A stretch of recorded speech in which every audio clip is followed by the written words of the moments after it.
Hey, the Toronto Raptors guys have their new head coach, former Mavs assistant Dwayne Casey. And in case you at home have forgotten, the Mavs shut down Kobe, Durant, and the big three from Miami in the postseason on their way to a championship. So defense, yes, is what Mr. Casey is known for. Obviously, the Raptors hoping that he'll be able to help them in that area as they look to improve as a team. Here's a look at what they will do in the draft. They do have the 5th pick in the first round. DA, where do we think they're going with that? Well, they could go in a lot of different directions. They do like Jan Vesely, the forward, the international forward who's got a lot of skill. But I think if you look at Toronto's situation, they've been rebuilding for a few years now, and they haven't really have a lot to show for it. I think Brian Colangelo, the GM, is under a lot of scrutiny up there. There's a faction within ownership that wanted to get rid of Brian. That did not happen. I think they have to get as close to a sure thing as possible. That's why I think they'll go Kemba Walker, because Kemba Walker is a guy that can come in. He can start tonight if you have a game. He's got personality, which I think that team needs. They need a little injection of personality on that team.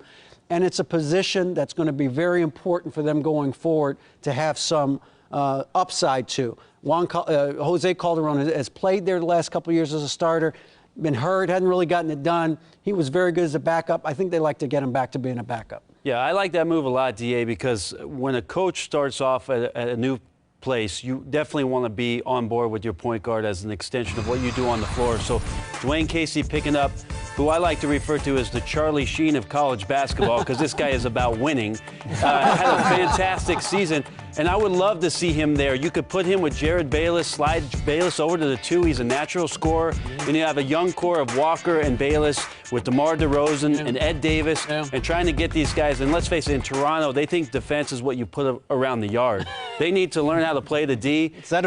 I think that Dwayne Casey can do a great job with those small guys coming from Dallas. They use Barea, Kidd, Terry. He knows how to implement those guys to play the D. Kemba Walker would be a fantastic choice for the Raptors. Sounds to me like you guys are saying they need a little Bronx in Toronto. A little bit. They need a little Bronx in Toronto. That's what Kemba Walker can bring. It's been interesting talking to some NBA scouts and personnel over the last couple of weeks. A little bit more of a divided opinion about Kemba Walker than maybe I anticipated. Certainly watching him, I mean, you can't have a better year than he had this past year at UConn. The two things that don't get talked about enough with Kemba are, number one is rebounding. You're talking about a 6'1" guard who rebounded 5.5 times a game, and then, of course, there are a lot more possessions in the NBA. I think he'll be able to rebound and defend at that level. But the biggest thing about Kemba Walker is his leadership. And to me, I compare him in that respect to Mateen Cleaves when he led Michigan State to a national championship just by the sheer force of his will. And, David, you were talking about the Raptors locker room. Kind of quiet guys maybe don't have that swagger. I think even as a rookie, Kemba Walker, being a natural-born leader with the success that he had at UConn,